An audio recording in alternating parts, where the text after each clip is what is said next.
Okay, welcome to the part one of solid state physics. So हम start करते हैं।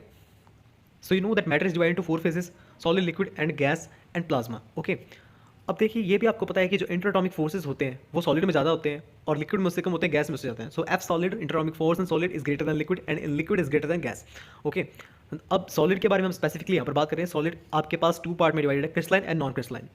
अब देखिए आपको दिख रहा होगा crystalline and non crystalline. Crystalline में आप देखिए, देखने से पता लग रहा है दोस्तों, atoms are arranged in periodic manner. Okay, and in non crystalline atoms are arranged in random manner. Okay, तो ये इसमें फर्क है। या नॉन क्रिस्टलाइन को हम अमॉर्फस भी कहते हैं। ये आपने 11th-12th क्लास में पढ़ा भी होगा। हम यहाँ पर जो सॉलिड स्टेट में पढ़ने वाले हैं वो क्रिस्टलाइन पढ़ने वाले हैं, क्रिस्टलाइन सॉलिड पढ़ने वाले हैं। अब क्रिस्टलाइन भी आगे आपके पास क्या है, सिंगल क्रिस्टल और पॉलीक्रिस्टलाइन, टू पार्ट्स में डिवाइडेड है। आइए देखते हैं इसे। ओके, सिंगल क्रिस्टल के बारे में बात करूं मैं, अगर इसमें आप देख रहे होंगे कि atoms repeat almost perfectly for the entire material. Okay, और पॉलीक्रिस्टल में आप देखिए ये एक फिक्स्ड बाउंड्री तक रिपीट करते हैं, उसके बाद ये रैंडमली रिपीट होना शुरू होता है, जैसे कि हमने अमॉर्फस में देखा था। So atoms repeats within a grain. Okay, एक ग्रेन तक रिपीट करते हैं। Grains are separated by grain boundaries where the repeating pattern changes direction. Okay, तो यहाँ से हम देख सकते हैं कि आपके पास सिंगल क्रिस्टल, पॉलीक्रिस्टल, आपके पास पॉलीक्रिस्टल में क्या फर्क है। तो एक क्वेश्चन है मेरे पास। So the question is how properties of crystal are determined by arrangement of atoms. अगर मैं इसको रिफ्रेश करूँ, does arrangement of atoms affects the physical properties of crystal. तो देखिए हाँ, जैसे कि आप डायमंड और ग्रेफाइट का एग्जांपल लीजिए, दोनों ही आपके पास कार्बन एटम से बने हैं। देखिए अगर मैं डायमंड के बारे में बात करूँ, डायमंड आपके पास जो एक सिंगल एटम है उसके अंदर, वो आपके पास 4 अदर कार्बन एटम से अटैच्ड है। ठीक है, means number of nearest neighbour atoms जो कि आपके पास इसके अंदर 4 है, तो कोऑर्डिनेशन नंबर इसके अंदर 4 हो गया। और कार्बन का आप देखिए आउटर मोस्ट शेल में वैलेंस इलेक्ट्रॉन 4 होते हैं, तो इसमें आपके पास नंबर ऑफ फ्री इलेक्ट्रॉन पर कार्बन एटम आफ्टर बॉन्डिंग 0 बचते हैं, है ना। तो आपके पास 9 फ्री इलेक्ट्रॉन है इसके अंदर पर कार्बन एटम आफ्टर बॉन्डिंग। और यहाँ पर बॉन्डिंग कैसी हो रही है, कोवलेंट बॉन्डिंग हो रही है, ये तो आपको पता ही होगा। ठीक है, इसकी वजह से जो आपके पास डायमंड है वो एक इंसुलेटर भी है। ठीक है, अगर मैं दूसरी साइड ग्रेफाइट के बारे में बात करूँ, ग्रेफाइट आपके पास देखिए यहाँ पर आपके पास कोऑर्डिनेशन नंबर कितना है। आप देखिए यहाँ पर जो एक कार्बन एटम है वो आपके पास 3 अदर कार्बन एटम से सराउंडेड है। जो यहाँ पर number of nearest carbon atoms हैं वो यहाँ पर 3 हैं। ओके, तो यहाँ पर कोऑर्डिनेशन नंबर 3 हो गया।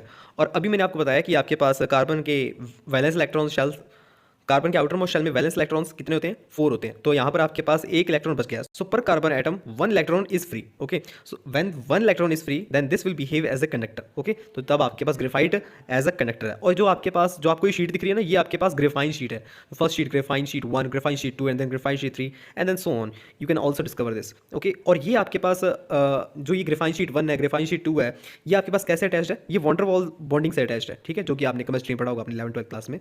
ठीक है, तो ऐसे अटैच है, यहाँ पर कोई कोवलेंट बॉन्डिंग नहीं हो रही है। So that's how the properties of crystal are determined by arrangement of atoms. अब आप लैटिस का कंसेप्ट अच्छे से जानते होंगे।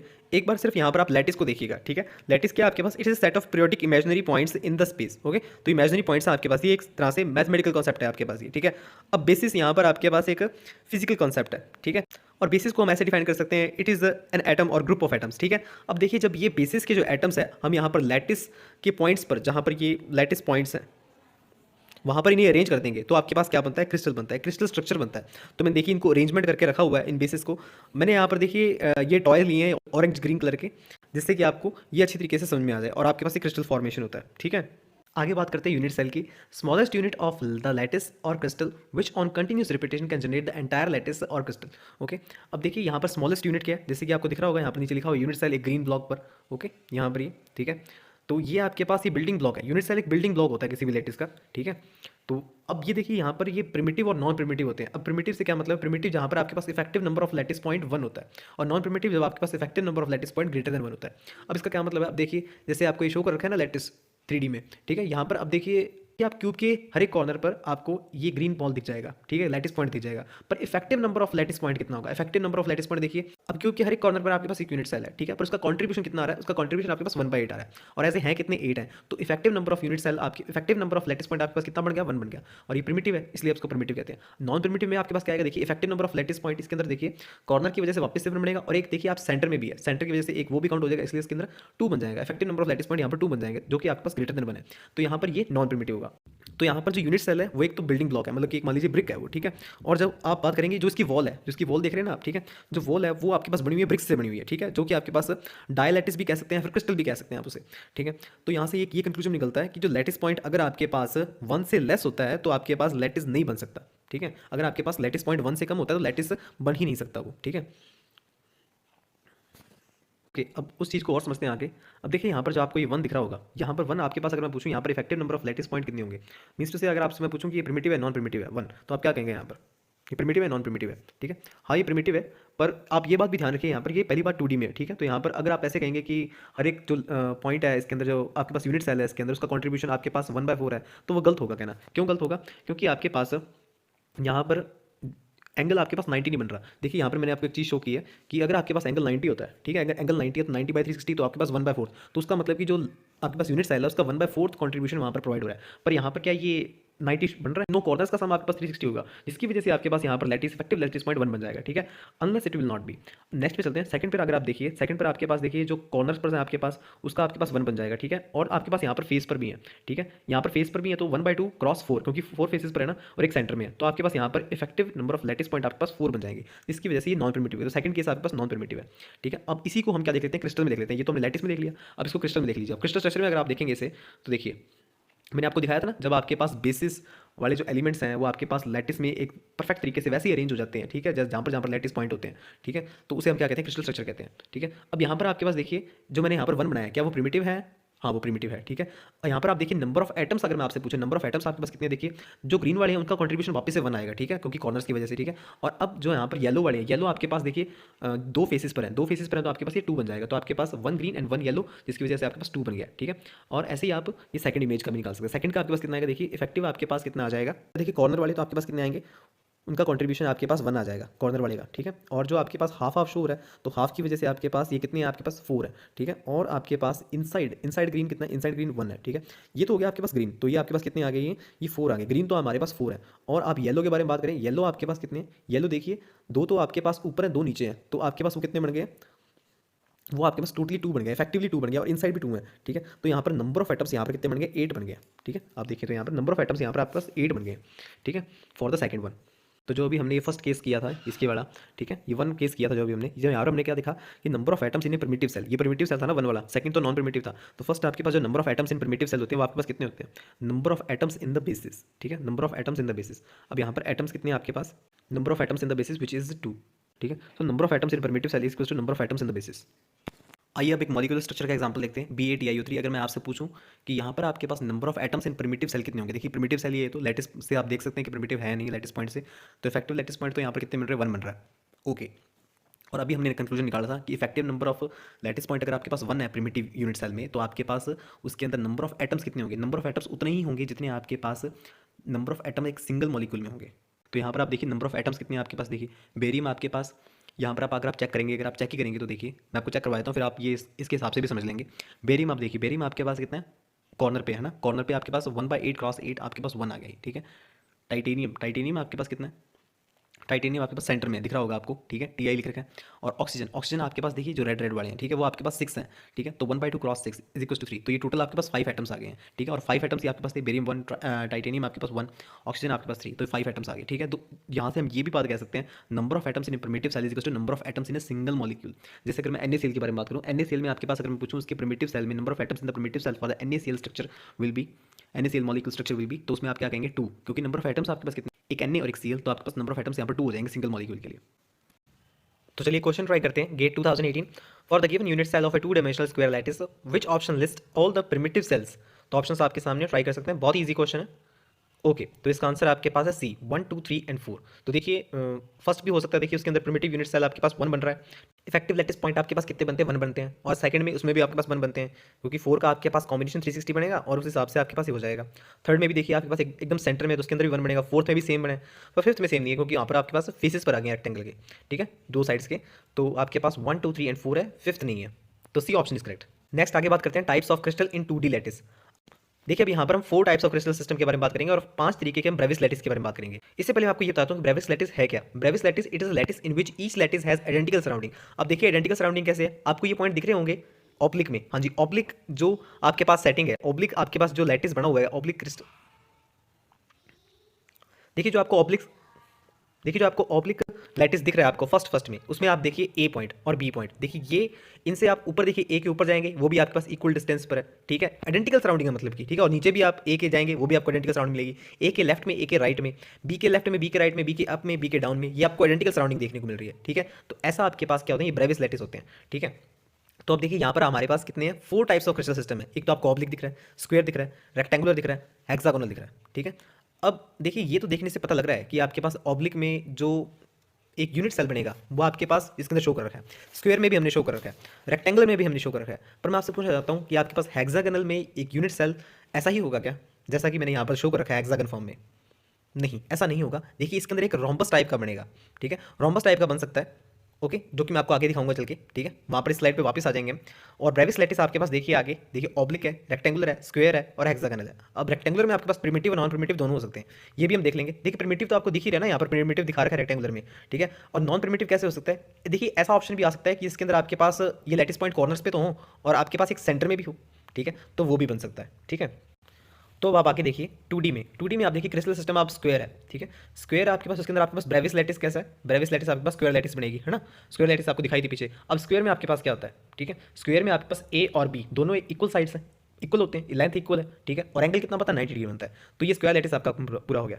रेक्टेंगुलर लैटिस में आप देखिए, रेक्टेंगुलर आपके पास प्रिमिटिव है और आप नॉन प्रिमिटिव भी है, ठीक है, क्योंकि एक में सेंटर्ड आ जाएगा ना। देखिए प्रिमिटिव में आपके पास क्या बनेगा, देखिए ए और बी इसके अंदर क्या होगा, बराबर तो नहीं होगा, ठीक है, जो लेंथ है होगी आपके पास 2 लैटिस पॉइंट के बीच की जो लेंथ होगी, ठीक है, in the rectangular length and breadth which is not equal, ठीक है। पर यहाँ पर एंगल वापस से 90 डिग्री बन रहा है, ठीक है। और रेक्टेंगुलर सेंटर में आपके पास ये आपके पास नॉन प्रिमिटिव होगा, क्योंकि एक बार आपके पास सेंटर में भी आ जाएगा और इफेक्टिव लैटिस पॉइंट आपके पास ग्रेटर देन 1 हो जाएगा, ठीक है। हेक्सागोनल में बात कीजिए, हेक्सागोनल में आपको कहा था मैं कि इसके अंदर जो आपके पास यूनिट सेल बनेगा वो आपके पास हेक्सागोनल नहीं बनेगा, वो आपके पास एक रोम्बस टाइप का बनेगा, जैसे कि आपको यहाँ दिख रहा है, ठीक है। ये इस तरीके का बनेगा, मतलब कि इस स्ट्रक्चर से आप ये पूरा हेक्सागोनल लैटिस बना सकते हैं, ठीक है। यहाँ पर इस हेक्सागोनल लैटिस में आपके पास ब्रेविस लैटिस हेक्सागोनल लैटिस है और यहाँ पर आपके पास देखिए ए और बी दोनों इक्वल है और गामा यहाँ पर 120 डिग्री बन रहा है। लास्ट आपके पास ऑब्लिक, ऑब्लिक में आपके पास ए और बी बराबर नहीं होंगे और गामा आपके पास नॉट इक्वल्स टू 90 डिग्री, मतलब कुछ भी हो सकता है, वेरिएबल हो सकता है, 120 डिग्री 110 डिग्री जैसे कि यहाँ पर लिख रखा है, ठीक है। तो ऑब्लिक में आपको 90 डिग्री तो नहीं होगा, ठीक है, क्योंकि ऑब्लिक है, ठीक है, इसलिए मैंने 90 डिग्री स्पेशली वैसे मेंशन कर रखा है। अब आगे चलते हैं 3D तरफ। तो आगे चलते हैं 3D में, types of crystal in 3D। तो देखिए यहाँ पर क्रिस्टल सिस्टम आपको 7 देखने को मिलेंगे और ब्रेविस लैटिस आपके पास 14 होंगे, ठीक है। तो आइए देखिए कौन से आपके पास 7 क्रिस्टल सिस्टम होंगे 3D में। 2D में तो जैसे कि हमने देखा कौन कौन से थे, स्क्वायर था, रेक्टेंगुलर था, हेक्सागोनल था और ऑब्लिक था। देखिए यहाँ पर आपके पास 3D है तो आपके पास स्क्वायर नहीं होगा, क्यूबिक होगा, ठीक है। क्यूबिक में आपके पास length A B C equal होगी और अल्फा बीटा गामा सभी आपके पास कितने होंगे, 90 डिग्री पर होंगे, ठीक है, इक्वल्स टू 90 डिग्री। टेट्रागोनल में देखिए एक साइड आपके पास थोड़ी सी लंबी हो जाएगी टेट्रागोनल, जैसे कि आप जानते हैं, तो इसमें A equals to B not equals to C and alpha beta gamma पर यहाँ पर एंगल 90 डिग्री ही रहेगा। ऑर्थोरोम्बिक की बात करें तो इसमें तीनों ही साइड्स इक्वल नहीं होंगी, A not equals to B not equals to C, ठीक है, और एंगल यहाँ पर भी 90 डिग्री के बराबर ही है, ठीक है। तो ईजी आपके लिए। नेक्स्ट चलते हैं मोनोक्लिनिक की तरफ, ठीक है। मोनोक्लिनिक की तरफ आप कैसे करेंगे, देखिए इसमें वही चीज़ चल रही है, ए बी और सी तीनों इक्वल तो नहीं है लेंथ, ठीक है। अब यहाँ पर एंगल डिफरेंट होने शुरू हो जाएंगे। अब एंगल अल्फा और गामा तो 90 डिग्री है पर beta not equals to 90 degree. Hexagonal में बात की जाए वापस से वही केस लेते हैं, A equals to B, B not equals to C, okay, पर अल्फा और बीटा तो गामा आपके पास 90 डिग्री है और गामा आपके पास 120 डिग्री है, 120 डिग्री है, ठीक है। ये हेक्सागोनल की बात रही। रोम्बोहाइड्रल में A equals to B equals to C और alpha beta gamma not equals to 90 degree, ठीक है, पर ये तीनों बराबर होंगे, ठीक है, 90 डिग्री तो नहीं होंगे पर ये बराबर होंगे। नेक्स्ट ट्राइक्लिनिक की तरफ चलते हैं। ट्राइक्लिनिक में आपके पास क्या है, A not equals to B not equals to C और यहाँ पर आपके पास जो अल्फा बीटा और गामा है ये तीनों ही बराबर नहीं होंगे एक दूसरे के एंगल, ठीक है, और ये 90 डिग्री तो बिल्कुल नहीं होंगे, ठीक है, ट्राइक्लिनिक है, ठीक है। अब यहाँ पर देखिए हमने यहाँ पर कहा था कि ब्रेविस लैटिस आपके पास 14 बनेंगे, तो 14 कौन कौन से देखिए यहाँ पर मैं सिंबल शो कर रखा है, इसके बारे में आगे ही बात कर लेंगे, ठीक है, पर यहाँ पर मैं आपको एक थोड़ा सा व्यू दे रहा हूँ, ओवरव्यू दे रहा हूँ इसका, ठीक है। पी यहाँ पर सिंपल जो सिंपली बनेगा इसके अंदर, I body centre, C end centre and F centred, ठीक है। तो क्यूबिक में आपके पास आपको सिंपल देखने को मिलेगा, बॉडी सेंटर देखने को मिलेगा और फेस सेंटर। टेट्रागोनल में बात की जाए, टेट्रागोनल में आपके पास सिंपल देखने को मिलेगा और बॉडी सेंटर। ऑर्थोरोम्बिक में बात की जाए simple, body centre and face centre. Monoclinic में आपके पास सिंपल और एंड सेंटर ही होगा और हेक्सागोनल, रोम्बोहाइड्रल और ट्राइक्लिनिक में आपके पास सिंपल ही चलेंगे। तो आइए इनको एक्सप्लोर करते हैं और देखिए बात करते हैं क्यूबिक की। अब क्यूबिक की बात की जाए तो मैंने कहा था आपको इसके अंदर सिंपल क्यूबिक होगा, बॉडी सेंटर होगा और फेस सेंटर होगा। तो देखिए सिंपल क्यूबिक मैंने यहाँ पर राइट हैंड साइड शो कर रखा है। सिंपल क्यूबिक आपके पास देखिए प्रिमिटिव होगा ये तो, ठीक है, क्योंकि यहाँ पर आपके पास 1/8 कॉन्ट्रीब्यूशन होगा एक लैटिस पॉइंट का, ठीक है, तो इफेक्टिव लैटिस पॉइंट आपके पास 1 बन जाएगा। बात की जाए आपके पास बीसीसी की, बॉडी सेंटर में आपके पास ऑब्वियसली यहाँ पर इफेक्टिव लैटिस पॉइंट कितने होंगे आपके पास 2 हो जाएगा, तो ये नॉन प्रिमिटिव है। फेस सेंटर में आपके पास ये भी नॉन प्रिमिटिव चलेगा, तो यहाँ पर कंट्रीब्यूशन कितना हो जाएगा 4 हो जाएगा। और ये कंडीशन तो आप जानते ही हैं कि A equals to B equals to C cubic की, ठीक है, और आपके पास एंगल कितना रहेगा alpha beta gamma 90 degree. Next बात करते हैं टेट्रागोनल में। टेट्रागोनल में आप क्या कीजिए, एक साइड थोड़ी सी बड़ी हो जाएगी, तो A equals to B but B not equals to C, ठीक है, मतलब कि सी थोड़ी सी अलग लेंथ होगी, ठीक है। तो यहाँ पर आपके पास alpha beta gamma equals to 90 degree, यहाँ पर भी 90 डिग्री चल रहा है और यहाँ पर आपके पास टेट्रागोनल में देखिए क्या होगा, सिंपल टेट्रागोनल और एक बॉडी सेंटर्ड टेट्रागोनल। बस यहाँ पर आपको जो मैंने यहाँ पर साइड में शो कर रहे हैं क्यूबिक, बस वहाँ पर आपको एक थोड़ी सी लेंथ बढ़ा देनी है, ठीक है, और ये आप इमेजिन कर सकते हैं उस हिसाब से, ठीक है।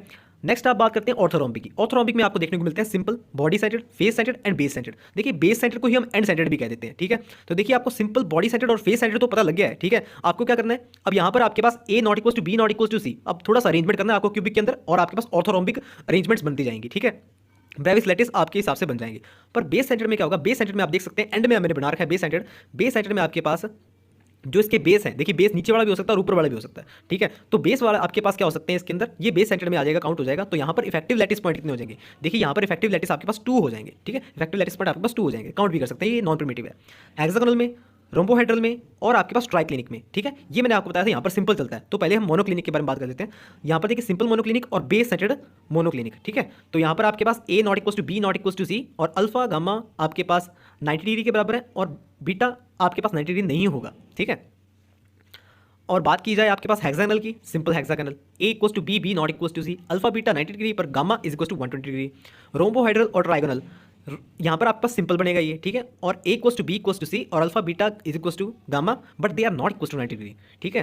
ट्राइक्लिनिक की बात की जाए, सिंपल बनेगा इसके अंदर भी, A B and C are not equal, ठीक है, तो तीनों ही इक्वल नहीं है। So alpha not equal to beta and beta not equal to gamma. तो ये कंडीशन चलती रहेंगी आप इसके अंदर। आप इसको याद कैसे कर सकते हैं, देखिए, अब देखिए आप इसे याद कैसे कर सकते हैं। देखिए पहला क्यूबिक है, फिर टेट्रागोनल है, फिर ऑर्थोरोम्बिक है, फिर मोनोक्लिनिक है। तो यहाँ पर आप कर लीजिए सी टॉम, सी से सी, फिर टॉम TOM, ठीक है। फिर आगे नेक्स्ट आ जाएगा सी टॉम हार्ट, देखो टॉम हार्ट हो गया, ठीक है। सी टॉम हार्ट HRT, ठीक है, यू साइलेंट हो जाएगा, ठीक है। सी टॉम हार्ट आप ऐसे याद कर सकते हैं इसे, ठीक है। See cubic, tetragonal, orthorhombic, monoclinic, hexagonal, rhombohedral, triclinic, simple. और लास्ट जो 3 है वो आपके पास क्या चलेंगे, वो सिंपल चलेंगे, ठीक है। यहाँ पर ऑर्थोरोम्बिक में आपके पास चारों ही होंगे, ठीक है, सिंपल भी, बॉडी सेंटर भी, एंड सेंटर भी और फेस सेंटर भी, ठीक है। तो ये आप प्रैक्टिस में लेके आएंगे तो आपको ये याद हो जाएंगे। पर हाँ, लास्ट वाले याद करने तो आसान है ना, हेक्सागोनल, रोम्बोहेड्रल और ट्राइक्लिनिक, ये आपके पास सिंपल चलेंगे। नेक्स्ट आगे चलते हैं, रिलेशन बिटवीन एटॉमिक डेंसिटी या फिर number density and mass density. तो एटॉमिक डेंसिटी आपके पास कैसे डिफाइन है, रो एम से डिनोट करेंगे हम इसे, number of atoms per unit volume, ठीक है। Mass density rho M, mass of atoms per unit volume, ठीक है। तो अब देखिए अगर इन रो एन और रो एम में अगर मैं रिलेशन बिठाऊं मैं, ठीक है, तो जो रो एन में आपके पास यूनिट वॉल्यूम आ रहा है, ठीक है, और रो एम में जो भी आपके पास यूनिट वॉल्यूम है उसे हम रिप्लेस कर देंगे। तो rho N is equals to Avogadro number NA rho M by MA, okay, easy. तो ये आपके पास रिलेशनशिप बैठ जाएगा रो एन और रो एम के बीच में। अब आगे देखिए, अब देखिए जो एम है आपके पास, अब आगे देखिए जो आपके पास MA है, ठीक है। MA आपके पास क्या है, एटॉमिक वेट है, मास नंबर है, ठीक है। और NA आपके पास एवोगैड्रो नंबर है। यहाँ पर देखिए मैंने एक चीज मेंशन कर रखी है, एवोगैड्रो नंबर आपके पास आप जानते हैं 6.022 × 10⁻23, 23 × 10⁻23, ओके। तो जो आपके पास डेंसिटी, आपको 10⁻23 कब यूज करना है, जब आपके पास डेंसिटी ग्राम पर सेंटीमीटर क्यूब है, ठीक है। और आपको 10⁻26 कब यूज करना है, जब आपके पास डेंसिटी रो एम मतलब कि kg बाई मीटर क्यूब है, ठीक है। आइए देखते हैं इसे, समझते हैं इसे, मतलब कि ऐसा क्यों है, ठीक है। तो आप देखिए यहाँ पर मैं जैसे एग्जांपल ले रहा हूँ, MA आपके पास, MA वो आपको जैसे क्वेश्चन में 4 देगा, ठीक है। तो 4 क्या है, 4 एटॉमिक मास यूनिट है, ठीक है, हम उसको 4 ही लिखेंगे, ठीक है। अब मैं आपको ये बता दूं कि जो आपके पास 1 एटॉमिक मास यूनिट है वो आप जानते हैं 1.67 × 10⁻27 kg, और इन द ग्राम 1.67 × 10⁻24 ग्राम्स। ये आपके पास एक प्रोटॉन की मास के बराबर है, ठीक है। अब आपको ये भी पता होगा कि आपके पास Avogadro number is equals to 1/AMU, ठीक।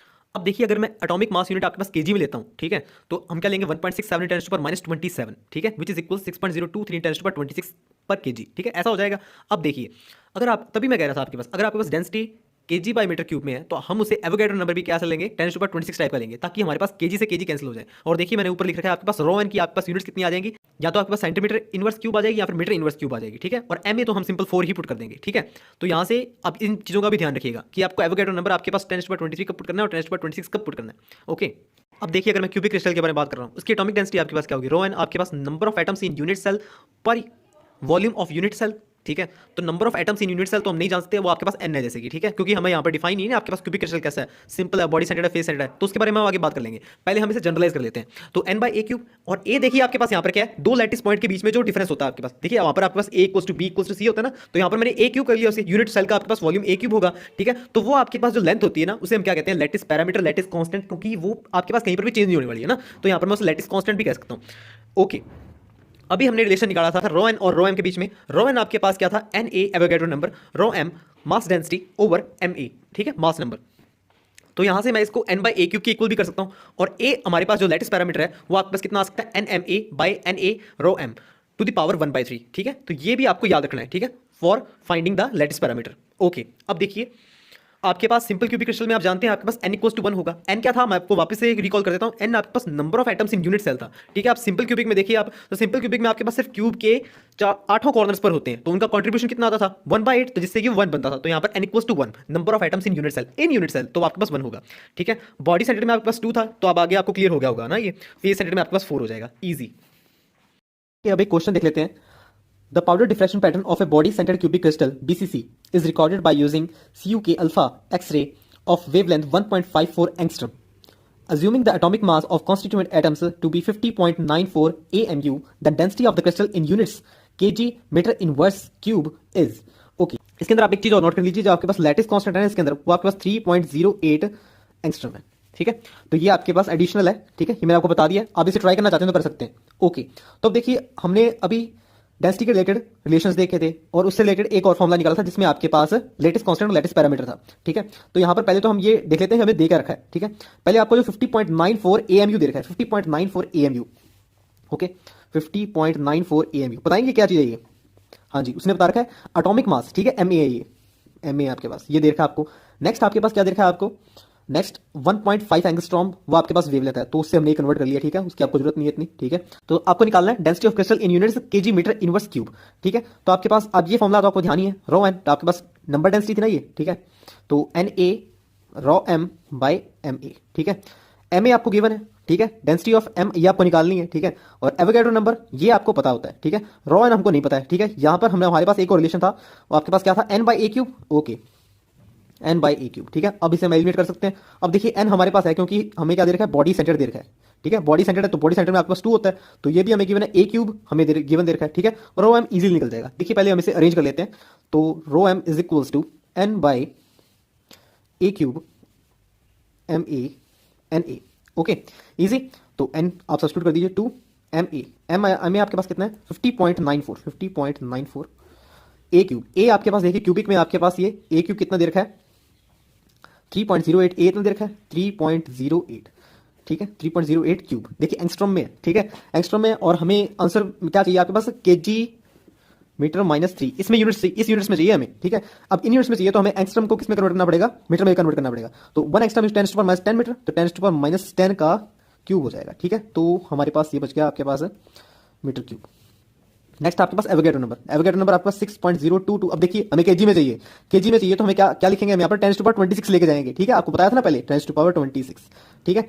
और ये आपके पास केजी इनवर्स में आएगा, तो केजी ऊपर लाया जाएगा, ओके। अब इसे सॉल्व कर लीजिए। रो एम आपके पास कितना आ जाएगा 5.79 into 10⁻3 K G by M cube, okay. तो सी ऑप्शन एकदम करेक्ट बैठता है, ओके। नेक्स्ट क्वेश्चन पे चलते हैं। Lead has atomic weight of 207.2 AMU, density आपको दे रखी है 11.35 ग्राम पर सेंटीमीटर क्यूब। तो अब देखिए यहाँ पर आपको डेंसिटी दे रखी है, तो यहाँ से आप क्या अंदाजा लगा सकते हैं कि ये रो एन है या रो एम है? हाँ लगा सकते हैं। देखिए एन में आपके पास क्या होगा, number of atoms per unit centimetre cube होगा, यहाँ पर आपके पास ग्राम पर सेंटीमीटर क्यूब है, तो इसलिए हमें पता लग रहा है कि आपको ये रो एम दे रखा है, ठीक है। तो देखिए वैसे भी आपको नंबर ऑफ एटम्स पर सेंटीमीटर क्यूब आपको पूछ ही रखा है, फॉर लेड इज, तो हमें वो पूछ रहा है, हम देखिए निकालते हैं इसको, ओके। तो पहले तो हम नोट डाउन कर लेते हैं हमें क्या क्या दे रखा है। एम ए दे रखा है हमें लेड के लिए, लेड के लिए एम ए क्या दे रखा है 207.2 AMU, ठीक है। हमें निकालना क्या है, रो एन निकालना है हमें, ठीक है, ये निकालना है हमें। इसका फॉर्मुला हमें ध्यान है, आपको याद ही होगा अगर formula, Avogadro number, rho M और आपके पास नीचे एटॉमिक मास, ठीक है। तो एवोगैड्रो नंबर आपके पास देखिए 6.022 इंटू 10⁻, अब बताइए मुझे आपको ये जो रो एम है वो किस में दे रखा है, ग्राम में दे रखा है, तो यहाँ पर आप क्या लेंगे 10⁻26 या 23, हाँ 10⁻23, ठीक है।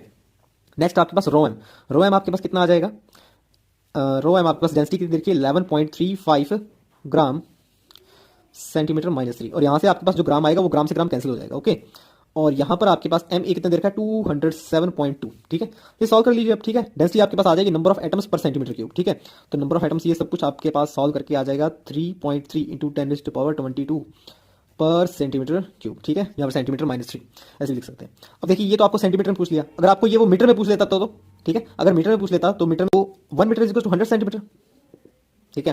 तो 1 सेंटीमीटर आपके पास 10⁻⁻2 मीटर हो जाएगा, ठीक है। आप इसे सब्स्टिट्यूट करके इजीली इसको निकाल सकते हैं। तो आपके पास कितना आ जाएगा, ये हो जाएगा आपके पास 10⁻⁻6 हो जाएगा, ऊपर जाके +6 हो जाएगा, +6 हो जाएगा, तो आपके पास ये आ जाएगा 3.3 इंटू 10⁻28 10⁻6 और है ना, ठीक है, पाई मीटर क्यूब, ऐसे हो जाएगा, easy, okay.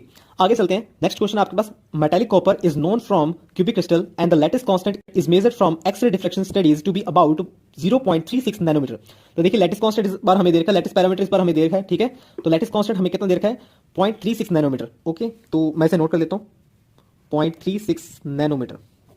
Okay, specific gravity of copper is 8.96। अब आप सोच रहे होंगे स्पेसिफिक ग्रेविटी ऑफ कॉपर ये कैसे आ गया, ठीक है, बड़ा अजीब सा लग रहा है। कोई बात नहीं, इसको भी सॉल्व कर लेंगे हम, ठीक है। स्पेसिफिक ग्रेविटी का आपको फॉर्मुला पता होना चाहिए यहाँ पर बस, ठीक है। आप वहीं पर ही पहुंचेंगे जहां पर हम आपको लेके जाना चाहेंगे और जितना आपको पढ़ा रखा है, ठीक है। बस एक एडिशनली आपको इसके अंदर दे दिया है, ठीक है। एटॉमिक वेट दे रखा है इसके अंदर is 63.5। One can conclude that, तो कैसा होगा ये, देखिए इसने शुरुआत में क्या कहा था, metallic copper is known to form cubic crystal. अब ये क्यूबिक क्रिस्टल कैसा है, एफसीसी है, बीसीसी है, सिंपल क्यूबिक है, ठीक है। तो वो हमें बताना है, ठीक है, वो हमें बताना है। डाटा दे रखा है इसने हमें, तो शुरुआत करते हैं इस क्वेश्चन की। तो कैसे निकल सकता था, अब वापस वो आपको नहीं बताऊंगा कैसे बना था फॉर्मुला वो। तो आपके पास ए निकालने का लैटिस पैरामीटर जब निकालते थे तो उसके अंदर आपके पास फॉर्मुला क्या था, N M A by Avogadro number rho M, इसको इधर आप 1/3, ठीक है। अब हमें ये चीज चाहिए, है ना, हमें ये चीज चाहिए ना, ये चीज पता लग जाएगी तो हम बता देंगे बीसीसी एफसीसी या फिर सिंपल क्यूबिक है। तो इसे बाहर निकालिए। तो n इज इक्वल्स टू आप क्या लिख सकते हैं, A cube Avogadro number rho M by atomic mass, ठीक है। तो ए क्यूब, ए आपको कितना दे रखा है, देखिए 0.36 नैनोमीटर दे रखा है, ठीक है। और हमें आंसर किसमें चाहिए, आंसर हमें चाहिए मीटर में। तो पहले तो आपका स्पेसिफिक ग्रेविटी का सॉल्यूशन निकालते हैं ना। स्पेसिफिक ग्रेविटी की आपके पास जो दिक्कत है वो दूर कर। अब देखिए जो स्पेसिफिक ग्रेविटी है आपके पास, स्पेसिफिक ग्रेविटी आपके पास किसके बराबर होती है, रिलेटिव डेंसिटी के। अब रिलेटिव डेंसिटी के, ठीक है, आपको दो टर्म समझ में आ गए अब, ठीक है, दो टर्म इकट्ठी बता रहा हूं आपको मैं, ठीक है। स्पेसिफिक ग्रेविटी रिलेटिव डेंसिटी के इक्वल है, और रिलेटिव डेंसिटी आपके पास क्या है, density of crystal by density of water. अब ये तो जानते हैं ना कि वाटर की डेंसिटी कितनी होती है, हाँ जी, 1 ग्राम बाय सेंटीमीटर क्यूब। ओके, इतनी होती है आपके पास। तो ये तो आपको पता ही है, डेंसिटी ऑफ क्रिस्टल आपको पता है। देखिए हम वहीं पर ही आ गए, मैंने आपको कहा था ना हम वहीं पर ही आ जाएंगे। अगर आप इसको ग्राम्स में ले रहे हैं, ग्राम्स पर सेंटीमीटर में ले रहे हैं, तो आपके पास स्पेसिफिक ग्रेविटी आपके पास कितनी आ गई है, स्पेसिफिक ग्रेविटी आपके पास डेंसिटी ऑफ क्रिस्टल, ये तो आपके पास 1 ही हो जाएगा सारा। तो आपके पास ये आ जाएगा 8.96 आ जाएगा आपके पास ये, ठीक है। वो आपके पास किसके अंदर आई, और ये किसके अंदर होगी, ग्राम्स पर सेंटीमीटर क्यूब में होगी, तभी तो ये कैंसिल होगा आपके पास यूनिट्स, ठीक है। तो ग्राम्स पर सेंटीमीटर क्यूब, ठीक है। तो ग्राम्स पर सेंटीमीटर क्यूब में आपके पास ये, तो आप स्पेसिफिक ग्रेविटी आप ये सब्स्टिट्यूट कर देंगे हम यहाँ पर रो एम। तो एन हमें निकालना है, ए आपके पास कितना है, ए आपके पास हमें देखिए ये 0.36 नैनोमीटर में है, तो इसे भी आप किस में कन्वर्ट कर लीजिए, इसे आप एंगस्ट्रम में कन्वर्ट कर लीजिए।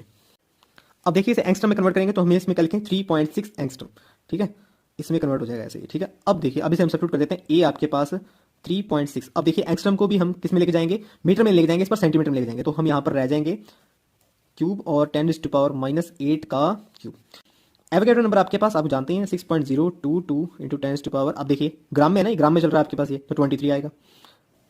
ओके, नीचे आपके पास देखिए एम ए आपके पास कितना आएगा, एएमयू में 63.5 एएमयू। तो एन आपके पास कितना आ जाएगा, ये आपके पास अप्रॉक्सीमेटली आ जाएगा 3.96, जिसको हम क्या लिख सकते हैं, 4 भी लिख सकते हैं, ठीक है। 4 आपके पास क्या होगा, एफसीसी।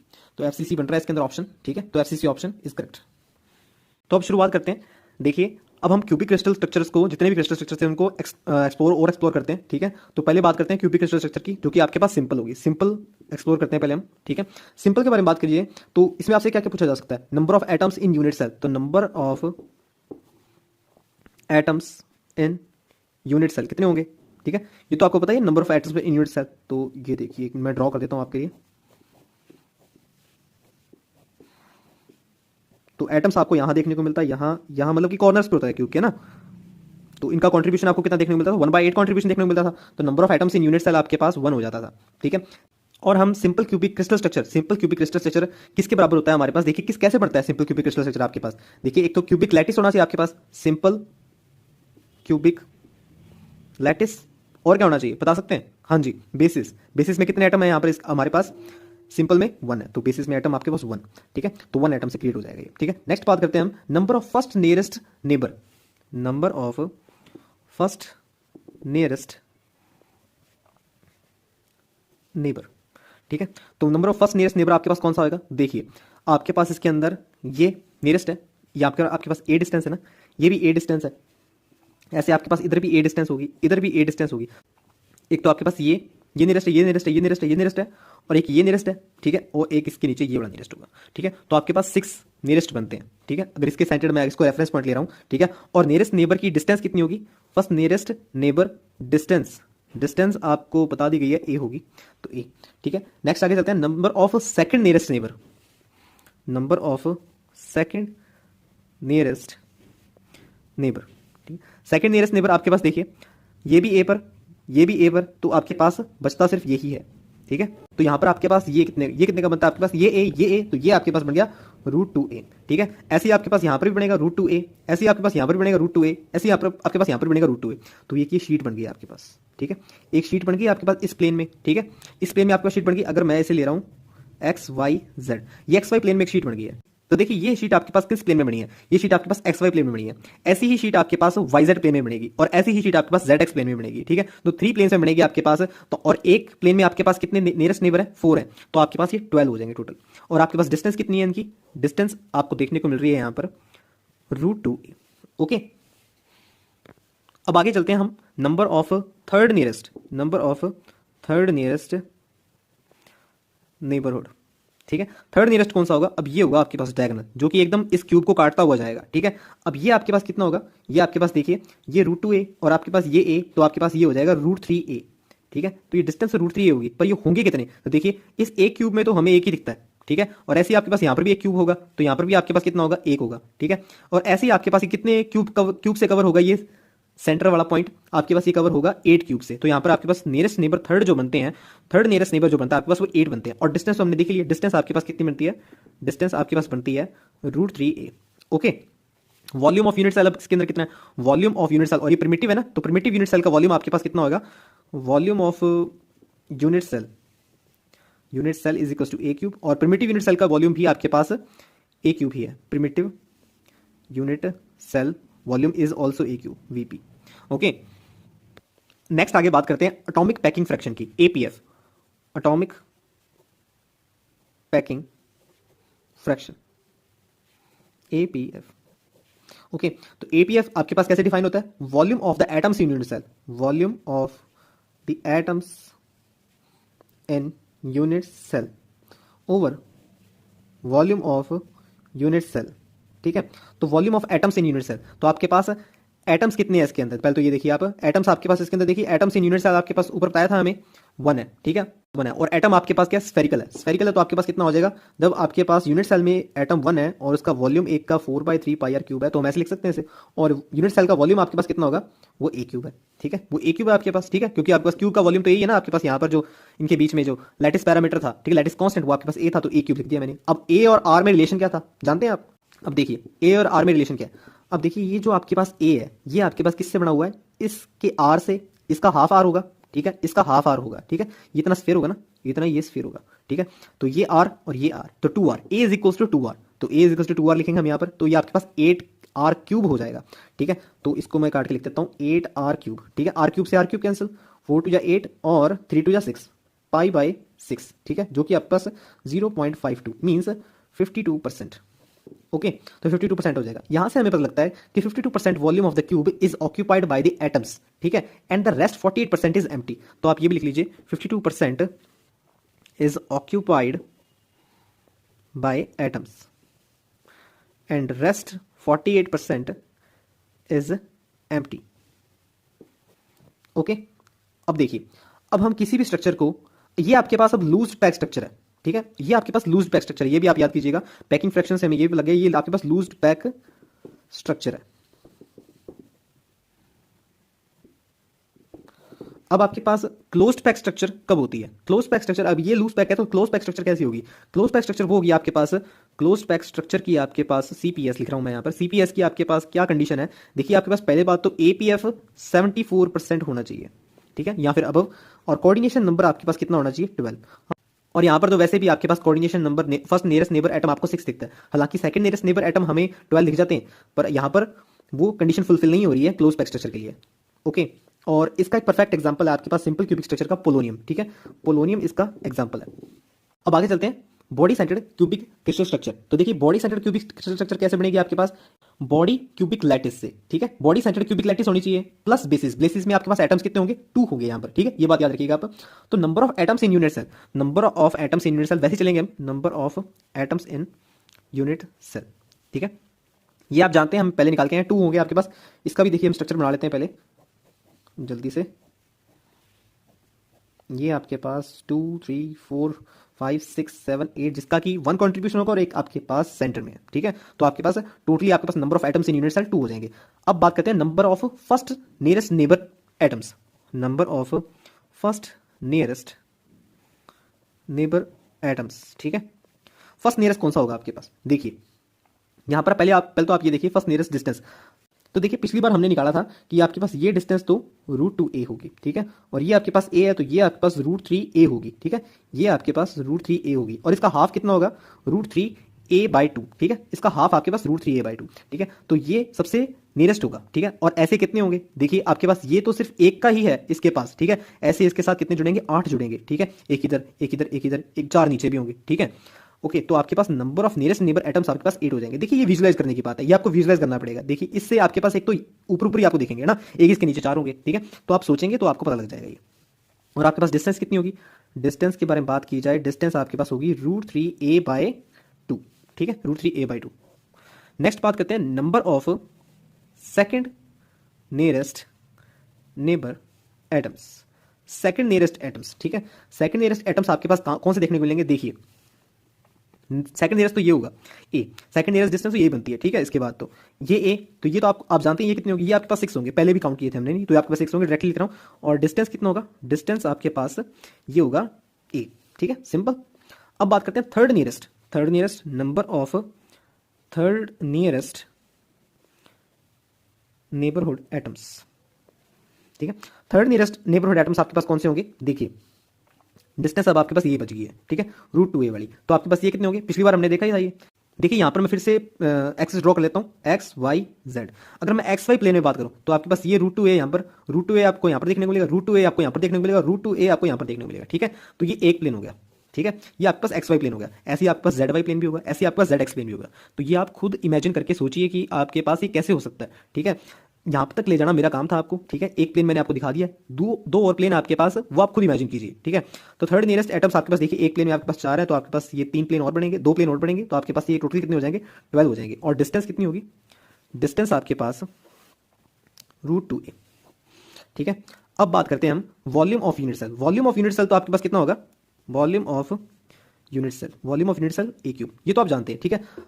अब देखिए बीसीसी हमारे पास क्या है, प्रिमिटिव है नॉन प्रिमिटिव है, हाँ जी ये आपके पास नॉन प्रिमिटिव है। पर अगर उसने ये क्वेश्चन में पूछ लिया volume of primitive unit cell in BCC, ठीक है, तो आप कहेंगे ऐसा तो होता ही नहीं है, ठीक है, यूनिट सेल आपके पास जो इसके अंदर बनेगा वो आपके पास नॉन प्रिमिटिव ही होता है, प्रिमिटिव नहीं होता है। पर ऐसा नहीं है, वो स्ट्रक्चर बनेगी, वो आप नेट के ऊपर सर्च कर सकते हैं, ठीक है, वो आप देख लीजिएगा, ठीक है। पर मैं आपको यहाँ पर ट्रिक बता देता हूँ, ठीक है, वो स्ट्रक्चर काफी कॉम्प्लिकेटेड सी होगी देखने में, ठीक है, उसके अंदर आपके पास 4 क्यूब्स यूज हो रहे होंगे, तब जाके आपके पास एक प्रिमिटिव यूनिट सेल बनेगा, वो भी बॉडी सेंटर्ड का, ठीक है। अब आप ये तो जानते हैं आपके पास प्रिमिटिव यूनिट सेल कब बनता है, जब आपके पास उसके अंदर कितने हो इफेक्टिव लैटिस पॉइंट कितने हो, आपके पास 1 हो, ठीक है। और यहां पर आपके पास कितना बन रहा है, इफेक्टिव लैटिस पॉइंट्स आपके पास 2 बन रहे हैं, ठीक है। तो आप उसको सिंपली ऐसे कर दीजिए a³/2, ठीक है, तो वो आपके पास क्या बन जाएगा, volume of primitive unit cell, easy. आगे बात करते हैं एटॉमिक डेंसिटी की। एटॉमिक डेंसिटी आपके पास, एटॉमिक डेंसिटी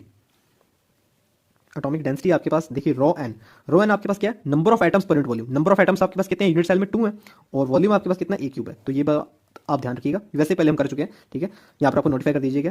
अब देखते हैं पैकिंग फ्रैक्शन, पैकिंग फ्रैक्शन देख लिया जाए। पैकिंग फ्रैक्शन का आपके पास क्या फॉर्मूला था, पहले भी आपको बताया, पैकिंग फ्रैक्शन आपके पास volume of atoms in unit cell, volume of atoms in unit cell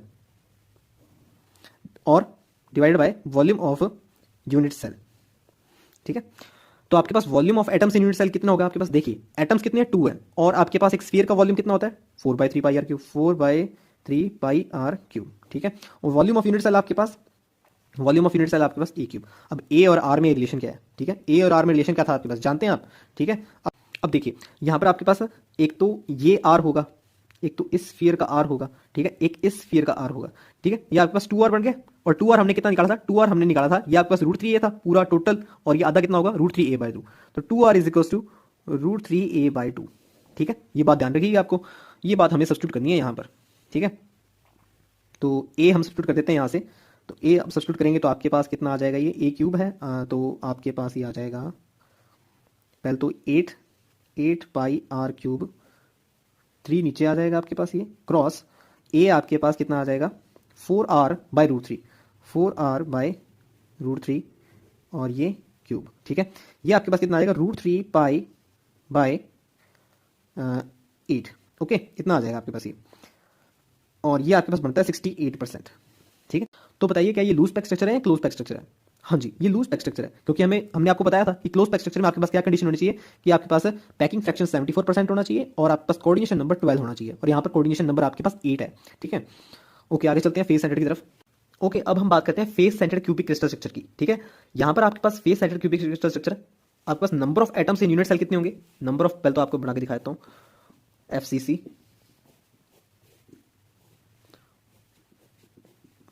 1 2 3 4 5 6 7 8, ठीक है। ये आपके पास 1 बन गया, ठीक है, इनका कॉन्ट्रीब्यूशन 1 होगा इसके अंदर, और आपके पास फेस के ऊपर भी है, ये फेस के ऊपर, यहाँ पर इस फेस के ऊपर, यहाँ पर फेस के ऊपर, यहाँ पर और यहाँ पर, और ये यहाँ पर, तो 6 फेसेस हैं, तो 6 फेसेस हैं आपके पास, कॉन्ट्रीब्यूशन कितना देगा, हाफ हाफ आएगा इनका कॉन्ट्रीब्यूशन, तो आपके पास 3 हो जाएगा, 3 + 1 4, तो यहाँ पर आपके पास number of atoms in unit cell, number of atoms in unit cell, number of atoms in unit cell आपके पास कितने होंगे, 4 होंगे, ठीक है। नेक्स्ट बात करते हैं number of first nearest neighbour, number of first nearest neighbour atoms, ठीक है। Number of first nearest neighbour atoms आपके पास कितने होंगे, देखिए इसको अगर मैं रेफरेंस लेता हूं, वापस से इसको अगर मैं रेफरेंस लेता हूं, तो आपके पास ये जो डिस्टेंस है, ये डिस्टेंस कितनी है आपके पास, ये डिस्टेंस आपके पास है,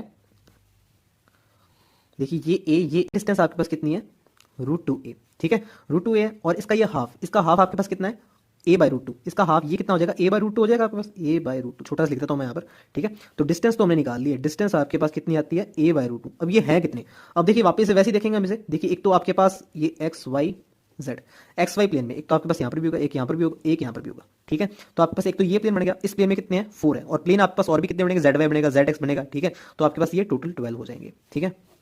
नेक्स्ट बात करते हैं number of second nearest neighbour atoms, ठीक है। सेकंड नियरेस्ट नेबर एटम्स आपके पास देखिए आपके पास ए ही आएगा, ठीक है, ए आएगा, तो आपके पास डिस्टेंस तो तय होगी या ए होगी, ठीक है, डिस्टेंस तय होगी सेकंड वाले की, तो ये कितने होंगे, ये तो मैंने पहले भी निकाला हुआ है, 6 होंगे ये तो, ठीक है, इजी है ये तो। अब थोड़ा सा डिफिकल्ट है, जो थर्ड नियरेस्ट नेबर एटम्स होगा ना, थर्ड नियरेस्ट नेबर एटम्स, देखिए अब देखिए जो थर्ड होगा ना आपके पास, जो थर्ड डिस्टेंस होगी नियरेस्ट, वो होगी आपके पास ये, इस पॉइंट से आपके पास जो ये फेस दिख रहा है ना आपको, यहाँ पर जो बॉडी सेंटर में आपको ये दिख रहा है, यहाँ तक जाएगा ये, ठीक है, ये होगा। इसको आप ऐसे इमेजिन कीजिए कि जैसे आपके पास ये आगे एक और क्यूब है, ठीक है, एक और क्यूब है, तो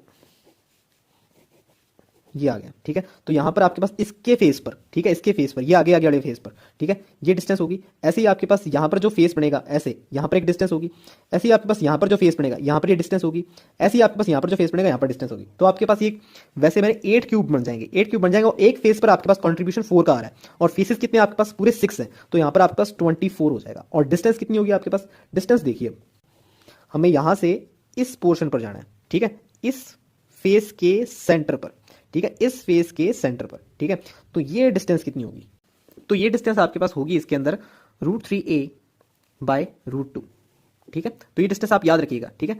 तो इसकी डिस्टेंस आपके पास है √3a बाय √2, ओके। यहां पर इसके अंदर वॉल्यूम ऑफ यूनिट सेल आपके पास a क्यूब ही है, ठीक है। और देखिए वॉल्यूम ऑफ यूनिट सेल इसके अंदर क्या होगा, a cube. Volume of atoms per unit cell देखिए, एटम्स कितने हैं इसके अंदर, 4 है, और आपके पास फिर से 4/3 पाई क्यूब, तो आपके पास 16/3 पाई क्यूब हो जाएगा ये। अब देखिए आपके पास r और a के बीच में का रिलेशन था, अब ये आप खुद निकालेंगे इस बार, ठीक है। इस बार मैं इसे टैली कर रहा हूँ आपके साथ, r = a/2√2, तो आप इसको सब्स्टिट्यूट कर देंगे तो आपके पास आ जाएगा π/3 a क्यूब बाय √2, ओके। इसको सॉल्व कर लीजिएगा। नंबर डेंसिटी आपके पास, number of atoms per unit volume, तो 4/a cube simple. Atomic density आप पैकिंग फ्रैक्शन देख लेते हैं, volume of atoms in unit cell by volume of unit cell, तो देखिए ये अभी हमने निकाला था, आपके पास कितनी आई थी, πa क्यूब बाय 3√2। अब आपके पास वॉल्यूम ऑफ यूनिट सेल आपके पास कितना है, a क्यूब, तो आपके पास आ गया π/3√2, जो कि आपके पास 74% आ गया। तो बताइए आपके पास ये लूजली पैक्ड है या क्लोजली पैक्ड है, हाँ जी ये क्लोजली पैक्ड है, क्योंकि 74% आपके पास इसके अंदर पैकिंग फ्रैक्शन आ गया। इसके एग्जांपल आपको देखने को मिलेंगे Cu Ag Au। अब वैसे ही इसके अंदर भी आपके अगर पूछा जाता है वॉल्यूम ऑफ परमिटिव सेल, अब देखिए परमिटिव सेल कब बनता है, जब आपके पास इफेक्टिव लैटिस पॉइंट 1 होता है। अब यहाँ पर इफेक्टिव लैटिस पॉइंट 4 था, तो यहाँ पर हम इजीली क्या कर देंगे, a क्यूब बाय 4 कर देंगे। अब आगे बात करते हैं मिलर इंडिसेस की, HKL, जिसको हम डिनोट करते हैं HKL से। These are used to identify a set of planes in crystal. तो देखिए कैसे आइडेंटिफाई करते हैं हम क्रिस्टल की प्लेन्स को। देखिए अब जैसे हमारे पास क्रिस्टल है, ठीक है, क्रिस्टल स्ट्रक्चर है हमारे पास, तो हम ऐसे तो कहेंगे नहीं ये फ्रंट वाला, ठीक है, या फिर ये आपके पास ये बैक वाला, या फिर साइड वाला। तो इसलिए हमें मिलर इंडिसेस की जरूरत पड़ती है, जैसे कि हम उसे आइडेंटिफाई कर सके, सेट ऑफ प्लेन्स को आइडेंटिफाई कर सके। ठीक है, this Miller indices for cubic, tetragonal and orthorhombic.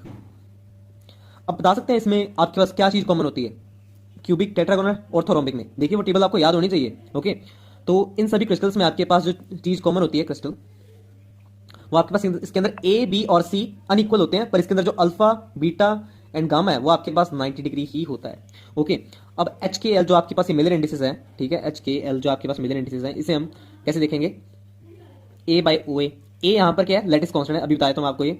B by O B और सी बाई ओ सी। ठीक है, यहां पर आपके पास ए, बी और सी ये क्या है? आपके पास लैटिस कांस्टेंट है।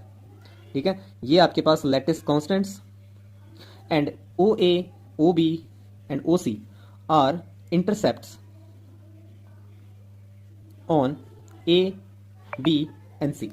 Okay, A B C axis. जैसे कि आप यहां पर देखिए, यहां पर अगर मैं ड्रॉ करूं, ये आपके पास एक्स, वाई और ये आपके पास जेड।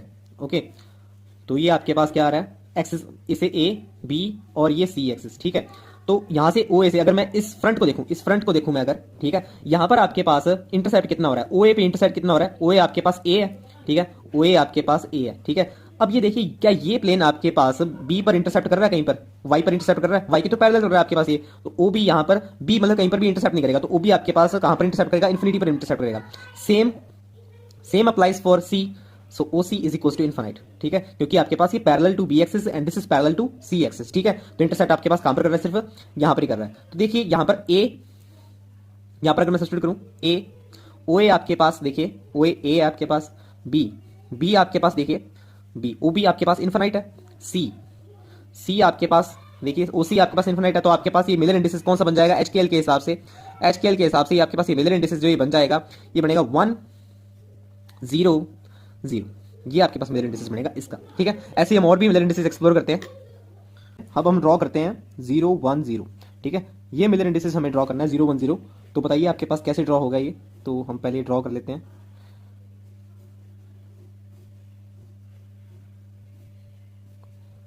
ओके, ए, बी, सी, ये आपके पास एक्सेस हो गई हैं। ठीक है, एक्स वाई जेड। ठीक है, एक्स, वाई और ये जेड। ठीक है, अब देखिए ये ओरिजिन, और यहाँ पर जो आपके पास देखिए 0 1 0 है। ठीक है, अब देखिए अभी हमने ऊपर देखा था कि आपके पास जीरो कब बनता है? जीरो आपके पास तब बनता है जब आपके पास जो इंटरसेप्ट है वो इन्फाइनाइट हो। ठीक है, मतलब कि आपके पास इंटरसेप्ट इन्फाइनाइट बन रहा है ए और सी पर। ठीक है, इंटरसेप्ट इन्फाइनाइट बनता है तो आपके पास क्या देखिए, ओ ए, ओ बी और ओ सी। ठीक है, तो ओ ए आपके पास इंटरसेप्ट इन्फाइनाइट बनता है, ओ सी भी आपके पास इंटरसेप्ट इन्फाइनाइट बनता है, और ओ बी आपके पास कितना बनता है? ओ बी आपके पास देखिए, अब ये क्योंकि आपके पास स्क्वायर लैटिस है तो हम ए ले लेते हैं उसके अंदर। ठीक है, तो ओबी पे जैसे कि मान लीजिए आपके पास इंटरसेप्ट बी बनता है या ए बनता है। ठीक है, तो बी से बी कैंसिल हो जाएगा आपके पास, जैसे यहाँ पर कैंसिल हो गया था। ठीक है, तो आपके पास जो बनेगा, तो देखिए ओ ए पर ओ ए आपके पास ये साइड में आपके पास इन्फिनिट, तो ये चीज़ बनती है, ये चीज़ होनी चाहिए। ठीक है, यहाँ पर आपके पास इंटरसेप्ट होता है और ओ सी के पैरेलल, तो ये आपके पास शीट बन जाएगी, ये प्लेन बन जाएगा आपके पास मिडल इंडिसेस के लिए। नेक्स्ट आप ट्राई कीजिए 0 0 1 के लिए, 0 0 1 के लिए आप ट्राई कीजिए। ओके, देखिए इसके लिए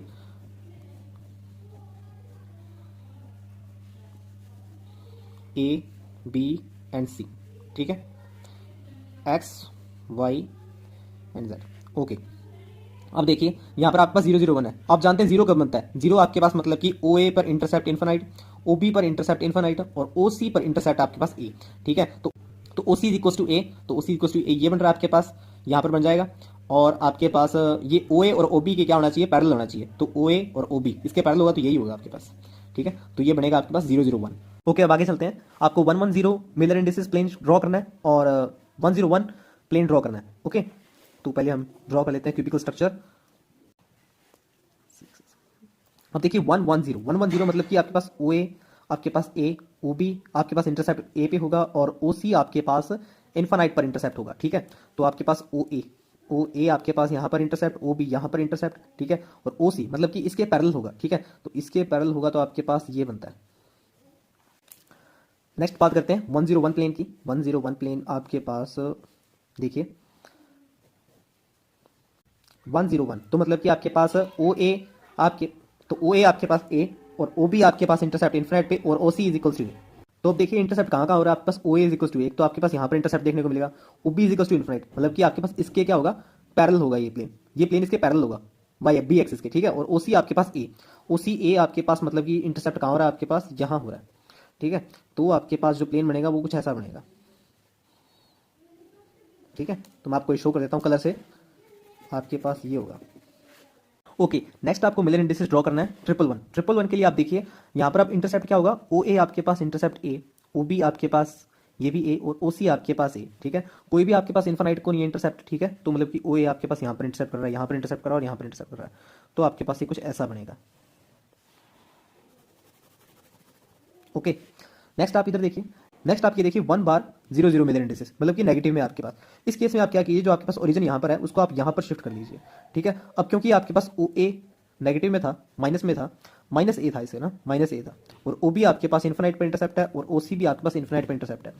अब जब हमने ओरिजिन यहाँ पर उठा के ले आए तो आपके पास ये सी एक्सिस होगी, ये बी एक्सिस होगी, है ना। और इस केस में आपके पास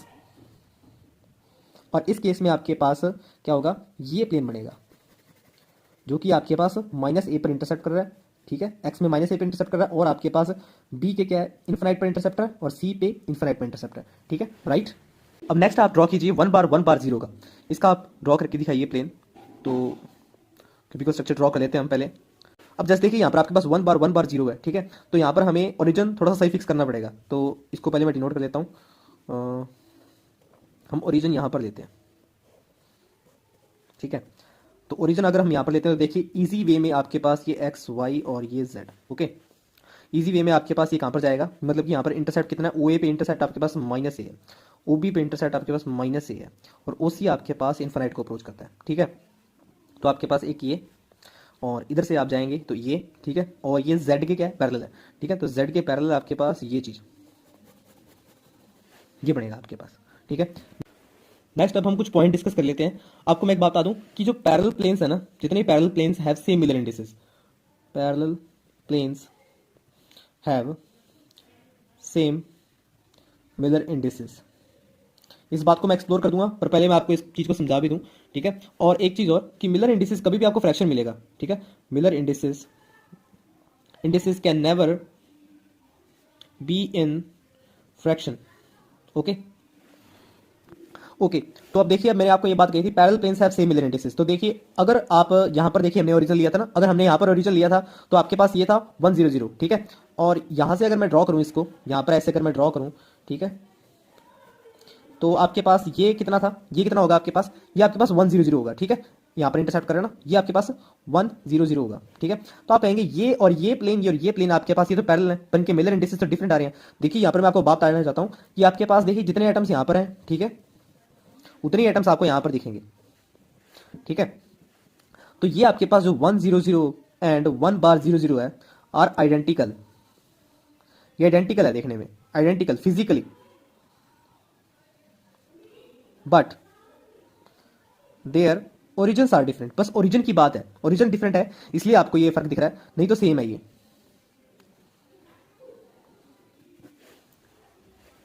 तो आइए अब नेक्स्ट चलते हैं आगे, 002 प्लेन ड्रॉ करते हैं। 002 प्लेन देखिए ड्रॉ करने से पहले मैं आपको बता दूं, आपको ये बताया था ना, ओ ए आपके पास, ओ बी, ओ सी, ये आपके पास किसके इक्वल था, ये आपके पास ए बाई एच, बी बाई के एंड सी बाई एल। तो यहाँ पर एच के एल हमें क्या देखा, 002। तो आपके पास ए बाई 0 इन्फानाइट, बी बाई के आपके पास इन्फानाइट 0 है और सी बाई एल ये आपके पास कितना आ गया।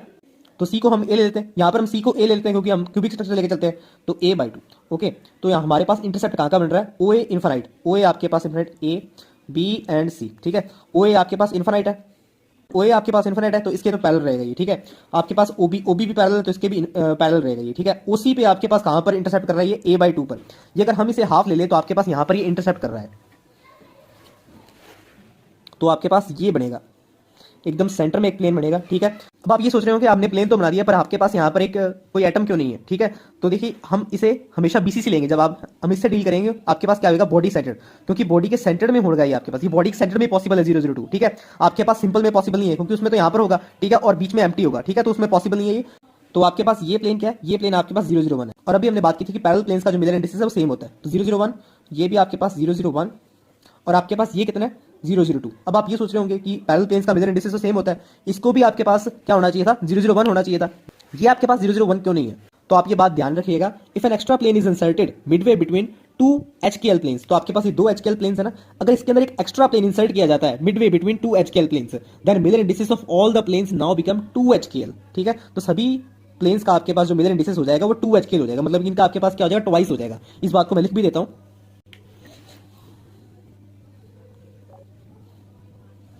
देखिए, if an extra plane is inserted midway between two HKL planes, then the Miller indices of all planes now become 2 twice HKL। ठीक है, तो आपके पास ये ट्वाइस हो जाएंगे, 002 हो जाएगा। 001 तो वैसे ही पॉसिबल नहीं है इसके अंदर, BCC के अंदर, ये मैं हम आगे बात करेंगे। ठीक है, तो आपके पास ये भी 002 हो जाएगा और ये भी 002 हो जाएगा, तो आपके पास parallel planes have same Miller indices, so that will be applicable here. Interplanar spacing which is represented by DHKL। तो इंटरप्लेनर स्पेसिंग होती क्या, पहली बात तो आपके पास, तो ये बेसिकली एक डिस्टेंस है आपके पास दो कॉन्जिक्यूटिव पैरेलल प्लेन्स के बीच में। So it is the distance between two consecutive parallel planes. Okay, तो DHKL फॉर आपके पास, तो डिस्टेंस ये कितना होगा आपके पास, देखिए क्यूबिक टेट्रागोनल और ऑर्थोरोम्बिक में, देखिए पहले मैंने आपको बताया था इसके अंदर A B और C इक्वल नहीं होते हैं आपके पास, पर इसके अंदर एंगल सेम होता है, alpha beta gamma equals to 90 degree. So DHKL is equals to 1 over under root H square by A square plus K square over B square plus L square over C square. ठीक है, अगर specifically आपके पास cubic के बारे में बात की जाए तो उसके अंदर आपके पास A B और C बराबर होते हैं। ठीक है, तो उस केस में ये फॉर्मूला क्या बन जाएगा, DHKL is equals to A by under root H square plus K square plus L square. और हेक्सागोनल में तो आप जानते हैं कि आपके पास अल्फा बीटा तो आपके पास 90 डिग्री होता है और गामा 120 डिग्री होता है, तो उस केस में आपके पास 1/d स्क्वायर HKL आपके पास क्या बन जाएगा, is equals to 4/3 H square plus HK plus K square by A square plus L square by C square. Okay, तो आप बात ये ध्यान रखिएगा।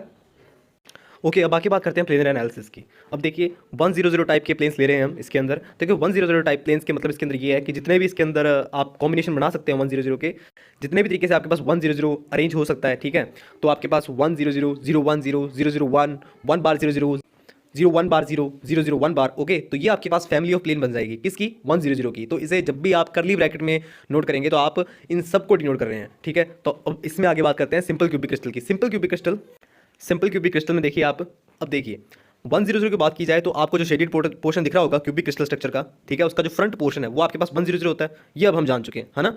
तो इसके अंदर आपके पास जो 100 है उसके अंदर आपके पास स्फीयर्स, देखिए उस प्लेन में आपके पास जो स्फीयर्स हैं वो फ्रंट में, ठीक है, उसको हमने 2D में ऐसे शो किया। ठीक है, तो front face of the cube, ठीक है, जो कि अब ये आपको एक डिस्क की तरह दिखेगा क्योंकि अब हम 2D में शो कर रहे हैं ना ऐसे। तो number of atoms in this plane, तो number of atoms in this plane आपके पास कितने होंगे, N100 में, तो number of atoms in this plane कौन सा है, 100। इसके अंदर एटम्स कितने होंगे आपके पास, देखिए कितना कंट्रीब्यूशन बन रहा है, 1/4 क्रॉस 4 इज इक्वल टू 1, तो 1 एटम है इसके अंदर। Area of the plain simple आपके पास A स्क्वायर है। ठीक है, और नेक्स्ट आपके पास एटॉमिक डेंसिटी और एरियल डेंसिटी और प्लेनर डेंसिटी आपके पास कितनी होगी, density 100 1 by A square.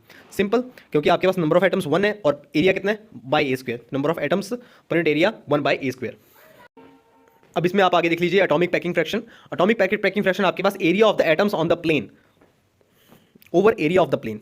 Okay, तो area of atoms on the plane आपके पास कितने हैं, देखिए एटम्स कितने, 1 था ना उसके अंदर, और उसका एरिया कितना होगा, डिस्क थी आपके पास जो 2D में देख रहे थे हम, तो पाई R स्क्वायर, और आपके पास एरिया कितना होगा आपके पास प्लेन का A स्क्वायर। ठीक है, तो अब यहाँ से आप मुझे देख के बताइए कि आपके पास R और A में क्या रिलेशन होगा। आपको दिख रहा होगा कि 2R इज टू A है। ओके, तो R इज टू A/2, तो आप कैसे भी सब्स्टिट्यूट कर दीजिए, वो आपके पास कैंसिल हो जाएगा। तो यहाँ पर जब सब्स्टिट्यूट हो गया A इज टू 2R, ठीक है, तो आपके पास कितना बच जाएगा, π/4, जो कि आपके पास 78.5% है। अब आप ये सोच रहे होंगे कि हमने तो ये कहा था कि आपके पास जो पैकिंग फ्रैक्शन होती है क्लोज्ड पैक स्ट्रक्चर में, ठीक है, वो आपके पास 74% से ऊपर नहीं हो सकती है, पर यहाँ पर तो 78% आ गई है। देखिए ऐसा नहीं है, वो आपके पास 3D में एप्लीकेबल था, और यहाँ पर आपके पास ये 2D में बात कर रहे हैं, जहाँ पर कि इसमें पैकिंग फ्रैक्शन 90% तक जा सकती है क्लोज्ड पैक स्ट्रक्चर के लिए, तो ये इसके अंदर एप्लीकेबल है। नेक्स्ट बात करते हैं बॉडी सेंटर्ड क्यूबिक की। बॉडी सेंटर्ड क्यूबिक के बारे में बात की जाए तो देखिए यहाँ पर आपके पास नंबर ऑफ एटम्स कितने होंगे, 1/4 क्रॉस 4 इज टू 1, और आपके पास एरिया कितना होगा, A स्क्वायर होगा 100 प्लेन का। डेंसिटी आपके पास देखिए वापस है, number of atoms per unit area, तो 1 by A square. Packing fraction कितना होगा, अब देखिए एटम्स कितने मिल रहे हैं इसके अंदर, नंबर ऑफ एटम्स कितने इस प्लेन में 1 है, और एरिया आपके पास कितना होता है एटॉम की डिस्क का, पाई R square by A। Okay, अब देखिए जो पिछला रिलेशन जो हमने निकाला था, हमने कहा था कि 2R इज टू A, देखिए वो चीज़ यहाँ पर एप्लीकेबल नहीं होगी। यहाँ पर आपके पास जो एक स्फीयर है वो आपके पास जो टच कर रहा होगा वो टच कर रहा होगा सेंटर वाले से, ये आपके पास बॉडी सेंटर्ड है, बॉडी सेंटर्ड स्फीयर से टच कर रहा होगा, तो वो हमने पहले भी निकाल के आए बॉडी सेंटर्ड में, तो आपको कोई दिक्कत नहीं आनी चाहिए। तो आपके पास वो कितना आया था, A इज टू 4R/√3, ठीक है, तो हमने वो सब्स्टिट्यूट कर दिया 3π/16, तो आपके पास 58% इतना आ जाएगा। नेक्स्ट आपके पास face centred cubic. Face centred cubic में आप देखिए कि इसमें अब आप क्या चूज करेंगे, तो देखिए यहाँ पर फेस सेंटर आ गया, तो आपके पास इस 100 फेस पर आपके पास अब आपको 5 स्फीयर देखने को मिल रहे होंगे ना, तो एक 4 तो कॉर्नर्स में और एक सेंटर में, क्योंकि फेस सेंटर्ड है, ठीक है। अब देखिए N100 आपके पास 1/4 क्रॉस 4, आपके पास ये तो 1 बनता है हमेशा की तरह, और एक सेंटर में आपके पास वैसे का वैसा ही है, तो 2 आपके पास नंबर ऑफ एटम्स 2 आएंगे इस प्लेन में, 100 प्लेन में। नेक्स्ट बात करते हैं इसका एरिया कितना होगा, एरिया वापस से आपके पास A² होगा। डेंसिटी कितनी होगी, डेंसिटी इस बार चेंज हो जाएगी 2/A², ओके। और पैकिंग फ्रैक्शन आपके पास कितना आएगा, देखिए number of atoms per unit area 2 cross πr²/A²। अब आप मुझे ये बताइए कि इसके अंदर रिलेशन क्या होगा आर और ए के बीच में। देखिए हमने सब कुछ पहले निकाल रखा है, ठीक है। यहाँ पर तो हम वैसे ही रिव्यू कर रहे हैं इसको और प्लेन के बारे में एनालिसिस कर रहे हैं उसका। तो ये आपके पास होगा A = 2√2r, ठीक है। तो सब्स्टिट्यूट कर दिया है यहाँ पर, और आपके पास कितना आएगा π/4 विच इज इक्वल टू 78.5%। अब नेक्स्ट टाइप ऑफ प्लेन्स के बारे में बात करते हैं 110। 110 की फैमिली में कौन कौन आते हैं आपके पास, 110, 101, 011, 1/10, 1/0 एंड सो ऑन, ठीक है। जो भी आपके पास बनती है और ये कंटिन्यू चलती है फैमिली, ठीक है। इसका आप और भी एक्सप्लोर कर सकते हैं, ओके। तो इसमें बात करते हैं पहले सिंपल क्यूबिक क्रिस्टल के बारे में। सिंपल क्यूबिक क्रिस्टल के बारे में बात की जाए 110 प्लेन के बारे में। अब देखिए 110 प्लेन कौन सा है, दिख रहा है आपको ब्लू कलर में, ओके। तो ब्लू कलर में आप देखिए ये आपके पास एकदम डायगोनल है, मतलब कि इस क्रिस्टल क्यूब स्ट्रक्चर को काट रहा है बीच में से। तो देखिए यहाँ पर आपके पास जो स्फीयर है, ठीक है, वो आपके पास जो लेफ्ट वाले हैं वो तो एक दूसरे को टच कर रहे हैं, और राइट वाले एक दूसरे को टच कर रहे हैं, पर वो एक दूसरे के साथ टच नहीं कर रहे हैं, वो एक दूसरे से डिस्टेंस पे हैं, और होंगे भी ऑब्वियसली, ठीक है, डायगोनल्स में, ठीक है। आप इमेजिन करके देखिए इसे। तो नंबर ऑफ एटम्स आपके पास 110 में कितने होंगे, 1 होगा, ठीक है, ऑब्वियसली ये तो आपको पता है। एरिया कितना होगा, एरिया आपके पास देखिए इस बार ये आपके पास स्क्वायर नहीं बन रहा है, ये आपके पास एक रेक्टेंगल बन रहा है, ठीक है। तो आपके पास देखिए डायगोनल डिस्टेंस आपके पास A√2 आएगी, बहुत बार निकाली हमने, है ना। और आपके पास जो परपेंडिकुलर डिस्टेंस है वो आपके पास A है, तो एरिया कितना बनता है √2A²। डेंसिटी यहाँ पर कितनी है, डेंसिटी आपके पास 110 की आएगी, नंबर ऑफ एटम्स 1 है, और एरिया कितना है √2A², सिंपल। अब आगे बात करते हैं एटॉमिक पैकिंग फ्रैक्शन की। एटॉमिक पैकिंग फ्रैक्शन आपके पास number of atoms, number of atoms यहाँ पर कितने आ रहे हैं, नंबर ऑफ एटम्स आपके पास 1, और एरिया कितना है आपके पास πr² उनका, ठीक है। तो √2A² सो इसके अंदर आपके पास रिलेशन क्या बनता है, 2r = a, 2r = a relation बनता है, सिंपल। तो आप ये सब्स्टिट्यूट कर देंगे यहाँ पर atomic packing fraction 55%। Next body centred cubic. Body centred cubic के बारे में बात की जाए, यहाँ पर सेंटर में आ जाएगा, तो आपको दिख रहा होगा डायग्राम इसके अंदर, ओके। तो इस डायग्राम में भी आप देखिए, डायग्राम में ही बात चल रही है अभी भी, ठीक है। रेक्टेंगल है आपके पास, ये स्क्वायर नहीं है, ठीक है। तो आप ये ध्यान रखिएगा 110 में आपके पास जो भी केस बन रहे हैं वो रेक्टेंगल के बन रहे हैं, ना कि स्क्वायर के, ठीक है। वापस से अब आप ये डायमेंशंस भी याद रखिएगा कि जो आपके पास डायगोनल है वो आपके पास लेंथ कितनी है A√2, और जो परपेंडिकुलर है वो आपके पास कितना A है, ठीक है। तो अब देखिए यहाँ पर आपके पास नंबर ऑफ एटम्स आपके पास 2 हो जाएंगे, एरिया आपके पास √2A², डेंसिटी 2/√2A²। अब आपके लिए ये पीस ऑफ केक हो गया है, बहुत इजी हो चुका है अभी, है ना। अब आपको समझ में आ रही होंगी चीजें। एटॉमिक पैकिंग फ्रैक्शन आपके पास कितना आ जाएगा, नंबर ऑफ एटम्स इनटू आपके पास उसके area of the disc 2 cross πr² by area of the plane, तो √2A²। तो अब यहाँ से आप रिलेशन देखिए 2r = √3a/2, ओके। तो ये आप हमने सब्स्टिट्यूट कर दिया, तो यहाँ पर आपके पास 83% पैकिंग फ्रैक्शन आ गया है, ठीक है। Face centred cubic. Face centred cubic की बात की जाए तो यहाँ पर आप देखिए अब फेस पर आ गए हैं, ठीक है। तो जो यहाँ पर फेस पर काउंट होंगे, देखिए ऊपर से जो आपके पास एक फेस पर होगा, नीचे से एक फेस पर होगा, तो वो हमने काउंट कर लिए हैं, ठीक है। तो अब आपके पास नंबर ऑफ एटम्स कितने हो जाएंगे, तो देखिए अब ये ध्यान में देखिए, तो अब ये ध्यान से देखिएगा, नंबर ऑफ एटम्स देखिए कॉर्नर्स के तो आपके पास 1 ही बनेगा, और एक आपके पास देखिए जो 2 आपके पास ऊपर नीचे आ रहे हैं तो आपके पास 2 आ रहे हैं, तो उसका कंट्रीब्यूशन आपके पास हाफ होकर 1 आ जाएगा, तो ये आपके पास 2 आ गए नंबर ऑफ एटम्स। एरिया कितना आएगा, एरिया आपके पास √2A²। डेंसिटी यहाँ पर कितनी आएगी, डेंसिटी नंबर ऑफ एटम्स 2 है आपके पास, और एरिया कितना है √2A²। पैकिंग फ्रैक्शन देख ली जाए, पैकिंग फ्रैक्शन आप देखिए number of atoms cross area, उस डिस्क का एरिया आपके पास πr² है, ओके। और आपके पास area of the plane by area of the plane है ना, एरिया ऑफ द प्लेन आपके पास √2A²। तो अब देखिए इसके अंदर आप सब्स्टिट्यूट कर सकते हैं 2r = a/√2, ठीक है। 2r = a/√2 इजी, तो यहाँ पर आप सब्स्टिट्यूट कर दीजिए, ये आपके पास पैकिंग फ्रैक्शन आ जाएगा 55%। नेक्स्ट बात करते हैं 111 टाइप ऑफ प्लेन्स की। 111 टाइप ऑफ प्लेन्स में आपके पास देखिए इसमें ही फैमिली कैसे चलेगी, 111, 1/11, और फिर बार चेंज होता रहेगा, ठीक है। तो ये आपके पास अलग अलग ये फैमिली बनती रहेगी, सो ऑन, ठीक है। ये फैमिली काफ़ी लंबी है। इसमें आज बात करते हैं सिंपल क्यूबिक स्ट्रक्चर की। तो देखिए सिंपल क्यूबिक स्ट्रक्चर में आपके पास 111 प्लेन के लिए, ठीक है, 111 प्लेन में आपके पास देखिए ये आपको दिख रहा होगा ब्लू कलर में, ठीक है, ब्लू कलर में। तो देखिए इसके अंदर आपके पास नंबर ऑफ एटम्स कितने होंगे। अब देखिए क्योंकि ये इक्विलेटरल ट्रायंगल बनता है हमारे पास, इसके अंदर ये इक्विलेटरल ट्रायंगल बनता है, तो आपके पास ये 1/6 कॉन्ट्रीब्यूशन लेके आएंगे स्फीयर्स का, ठीक है। उस स्फीयर्स का 1/6 कॉन्ट्रीब्यूशन लेकर आएंगे, तो 1/6 क्रॉस 3 कितने हैं, 3 है हमारे पास, तो हाफ आपके पास यहाँ पर स्फीयर देखने को मिलेगा। नंबर ऑफ एटम्स आपके पास हाफ होंगे इस प्लेन में, और एरिया कितना होगा, एरिया आपके पास आप जानते ही हैं, किसी इक्विलेटरल ट्रायंगल का एरिया हम कैसे निकालते हैं, किसी इक्विलेटरल ट्रायंगल का एरिया कैसे निकालते हैं, √3/4 साइड का स्क्वायर। तो साइड आपके पास कितनी है, अब साइड आपके पास a√2 है, ठीक है। साइड तो आप जानते हैं ना, साइड इसलिए हम निकाल सकते हैं a√2, ठीक है, मैंने काफ़ी बार निकाली भी है। तो आपके पास a111 का एरिया ऑफ 111 आपके पास कितना है, √3/2a²। डेंसिटी इसके अंदर half by root three a square by two, जो आपके पास 1 by root three a square आ जाएगी। एटॉमिक पैकिंग फ्रैक्शन वापस से इसके अंदर नंबर ऑफ आइटम्स कितने हैं, हाफ, और आपके पास उन डिस्क का एरिया कितना है, पाई आर स्क्र, और डिवाइड में आपके पास प्लेन का एरिया कितना है, root three by two A square. Okay, तो जो भी कैंसिल होगा आपके पास उसके बाद आ जाएगा 45% पैकिंग फ्रैक्शन आ जाएगी 111 टाइप ऑफ प्लेन्स की।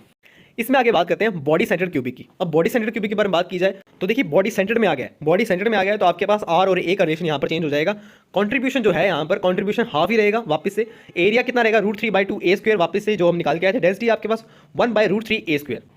तो ये सब चीज़ें तो सेम चल रही हैं। अब पैकिंग फ्रैक्शन के बारे में देखिए जाए, packing fraction number of atoms half और area pi r square by area of the plane root three by two A square. Okay, तो यहाँ पर आप ये देखिए कि आपके पास आर और ए के रिलेशन क्या बैठते हैं, तो 2r is two root three A by two, क्योंकि जो आपके पास एक सेंटर में बॉडी सेंटर्ड एक स्फीयर आएगा, ठीक है, वो आपके पास एक कॉर्नर वाले स्फीयर से कंसाइड करेगा, ठीक है, उससे टच करेगा, ठीक है, तो उसकी वजह से आपके पास आर और ए का रिलेशन चेंज हो गया है। यहाँ पर आएगा 2r is two root three A by two, जिसकी वजह से आपके पास जो पैकिंग फ्रैक्शन यहाँ पर सब्स्टिट्यूट होने के बाद आएगा 34%। नेक्स्ट बात करते हैं फेस सेंटर्ड क्यूबिक की। फेस सेंटर्ड क्यूबिक के बारे में बात की जाए, आप देखिए जो स्फीयर्स हैं अब इसके अंदर 111 प्लेन के अंदर वो आपके पास इंक्रीज हो जाएंगे। इंक्रीज हो गए तो आपके पास ये कितने आ गए, नंबर ऑफ एटम्स आपके पास आ गए हैं। देखिए पहले कितने थे, पहले आपके पास हाफ थे, ठीक है, तो वो कंट्रीब्यूशन चल ही रहा है। और अब आपके पास 3 स्फीयर्स और ऐड हो गए हैं इसके अंदर फेस पर आने की वजह से। फेस पर जहाँ से भी ये गुजर रहे थे तो वहाँ पर आपके पास हाफ इनका कंट्रीब्यूशन रहेगा, और आपके पास ये कितनी है, 3 है, तो आपके पास 3 बाई टू और half, 3 by two plus half आपके पास कितना आ गया ये, हाँ जी, ये आपके पास 2 आ जाएगा। तो आपके पास number of items in 111 for the face centred cubic is 2, और एरिया इसके अंदर कितना आएगा, एरिया तो हम जानते हैं root three by two A square. Density आपके पास डेंसिटी चेंज हो जाएगी यहाँ पर 2 by root three A square. Atomic packing fraction, atomic packing fraction आपके पास कितना है, एटॉमिक पैकिंग फ्रैक्शन आपके पास होगा number of items, number of items आपके पास 2 है, और आपके पास एरिया कितना है इसका, डिस्क का pi r square divided by area of the 111 plane. 111 plane का एरिया आपके पास कितना है, root three by two A square. अब यहाँ पर आर और ए का रिलेशन क्या होगा, अब आर और ए का रिलेशन देखिए इसमें तो बहुत ईजी है, ठीक है, तो इसमें आपके पास जो रिलेशन बनेगा वो आपके पास बनेगा 2r is two A by root two, और ये तो क्लियरली विजिबल भी है 2r is two A by root two, ठीक है, क्योंकि आपके पास उसकी लेंथ ही ए बाई रूट टू है, तो 2r is two A by root two. Okay, तो यहाँ से आपके पास कितना बन गया, by by two root three cancel out होने के बाद, और ये 90.5% पैकिंग फ्रैक्शन आ गया है, जो कि सबसे हाईएस्ट है अभी तक, ठीक है।